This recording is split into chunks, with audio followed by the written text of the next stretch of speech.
Stephen Hendry has attributed the downfall of amateur snooker in the UK to a single decision made by the World Professional Billiards and Snooker Association, or WPBSA, in 1991. That year, the governing body introduced the Open Era policy, which permitted any player to join the professional circuit upon payment of entry fees. Prior to this change, the pathway to professional status was limited and competitive. There were only 128 professionals at the time. Admission to the Pro Tour required sustained performance in a progressively structured amateur system. Following the policy change, the professional ranks swelled. Over 700 individuals gained access to professional tournaments, abandoning the amateur circuit in large numbers. The shift enabled a new generation to emerge. Ronnie O'Sullivan, John Higgins, and Mark Williams all began their rise during this period. However, while the Open Era made the pro game more accessible, it simultaneously dismantled the foundation beneath it. Speaking on his YouTube series Stephen Hendry's Q-Tips, the 7-time world champion described the amateur decline in blunt terms. "The amateur game isn't the same anymore, is it?" Hendry asked WPBSA chairman Jason Ferguson during their conversation. "Even in amateur tournaments in Scotland, there used to be 32 really good players who you would come against once a month or whatever. When the pro game opened up, it kind of killed the amateur game, didn't it?" Ferguson responded without hesitation. "It's the single worst decision I've seen in the sport." He acknowledged that the Open Era allowed talents like Ronnie O'Sullivan and Peter Ebdon to emerge. However, Ferguson also explained that the pre-1991 structure, which capped professional advancement at roughly 8 players per year, had a direct effect on building a strong amateur base. The limited number of pro openings created competition and high standards across regional and national amateur events. There was a bottleneck where there was only 8 per year becoming pro, but hundreds were playing amateur tournaments, Ferguson said. That bottleneck really helped build the amateur game to be really strong. The impact of the 1991 change was immediate. According to Ferguson, what it did overnight, within weeks, the amateur game was over entirely. There wasn't one single pro-am, even the English amateurs, these great tournaments in history. Hendry recalled the strength of competition in specific venues. You used to go down to King's Cross and the standard would be incredible. Then all of a sudden the game was just gone. In his assessment, the sport's grassroots network unraveled as soon as the professional circuit was deregulated. The structural breakdown of the amateur circuit coincided with another shift, the decline of physical snooker clubs in the UK. Once home to hundreds of amateur events and informal practice sessions, many clubs have since closed. Hendry has pointed to this as another barrier facing young players. "How do you get young players into snooker these days?" he asked Ferguson. "It's hard to even find a snooker club now." Ferguson agreed. "I think the biggest challenge we face as a sport is the facilities."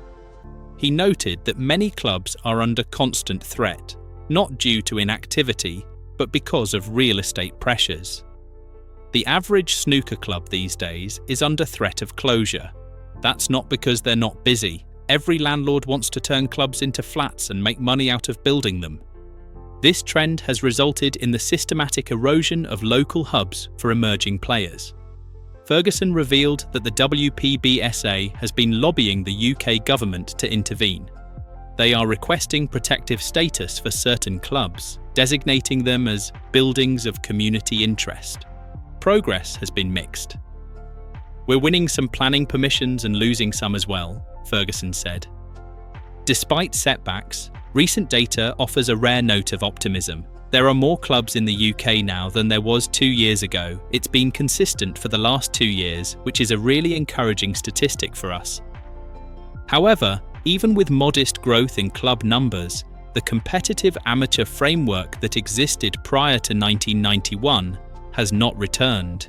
Events that once served as national proving grounds have not been re-established at scale. Beyond the structural issues, Hendry also explored psychological aspects of the professional game. In a segment from the same episode, he reflected on gamesmanship and distraction tactics used by some of snooker's most well-known players.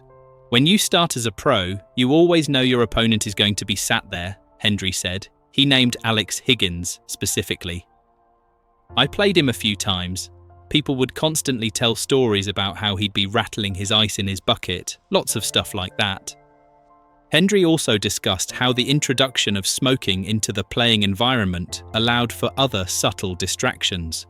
When they used to have smoking, you'd move to the shot and you'd see someone would put a cigarette to their mouth. Just little things, tiny little things out the corner of your eye. He explained that visual interruptions, even those involving minimal movement, could be enough to disrupt a player's rhythm. In particular, he mentioned Mark Williams.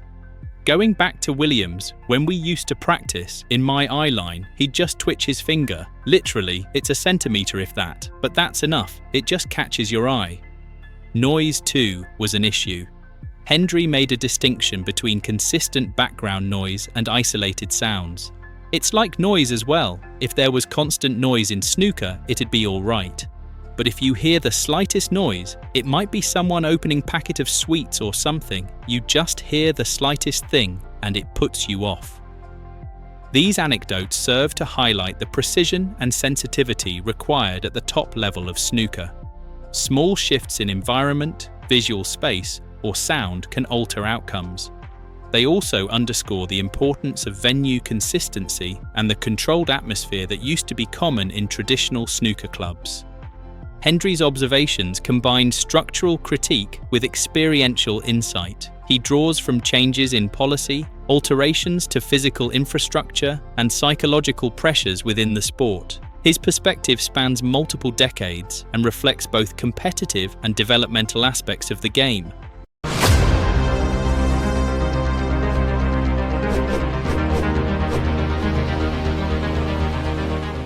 Mark Williams' recent series of events captured the unpredictability of professional snooker, both in terms of gameplay and player conduct. After the Wuhan Open yellow ball misfire and the cue ball penalty at the World Grand Prix, attention turned to his participation in the high-altitude Tianren Cup in Lhasa, Tibet. The photograph shared by Williams on social media gained immediate traction. The image depicted him seated, connected to an oxygen supply. The setting: a temporary player lounge, mid-match during an interval. His caption, "Oxygen was needed at the interval," was followed by an unusual, semi-incoherent hashtag suggesting disorientation. The post led to immediate concern. Williams responded to inquiries by stating, "I'm fine, I'm not sick ATM, it's 'cause I'm in Tibet, 15,000 feet up in the sky." The physical strain of playing in such thin air presented challenges not typically encountered on the snooker tour. Lhasa sits 3,656 meters above sea level. At this altitude, oxygen levels are significantly reduced, affecting stamina, focus, and even motor control. In comparison, Wales, Williams' home country, averages only 99 meters in elevation. The contrast in atmospheric conditions was stark. The Tianren Cup was an exhibition tournament, but one that drew top players, including 2024 UK Championship winner Judd Trump. It served as both a promotional event and a conditioning opportunity before the start of the 2025 Masters.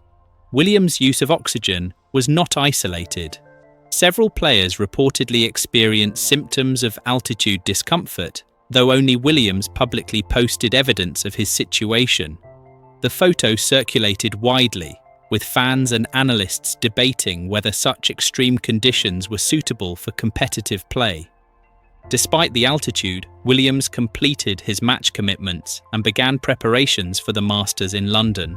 The 2025 edition of the Masters was scheduled to begin that weekend, with the opening round featuring Williams against China's Ding Junhui on Monday, January 13th, during the afternoon session. The Masters, hosted at Alexandra Palace, is an invitational event featuring only the top 16 players in the world rankings.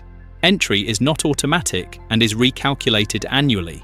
Williams's continued qualification speaks to his sustained performance level despite being one of the senior figures on tour. He last won the Masters title in 2003. His return to the final in 2023 where he was defeated 10-8 by Judd Trump, marked his first appearance in a Masters final in 2 decades. That match was viewed by many in the sport as a demonstration of Williams' tactical resilience and positional strength, even in the later years of his career. His approach to the game remains idiosyncratic. In practice sessions, he has been seen experimenting with non-standard shot techniques. His willingness to attempt unusual shots in live matches, such as the cue ball loft attempt at the Wuhan Open, aligns with this broader tendency. The yellow ball incident in Wuhan was not simply a miscalculated risk, it was a physical demonstration of Williams' instinct to entertain, adapt, and improvise. The Wuhan Open itself is a ranking tournament with considerable prize stakes. The champion earns £140,000, while the runner-up receives £63,000. Early round clean sheets, like Williams' 5-0 win over Chachapong Nasa, help maintain energy reserves and boost confidence heading into later rounds. The failed jump shot occurred in the 4th frame. Williams had taken a commanding 3-0 lead. A poor positional shot left him snookered behind the blue while attempting to clear the yellow.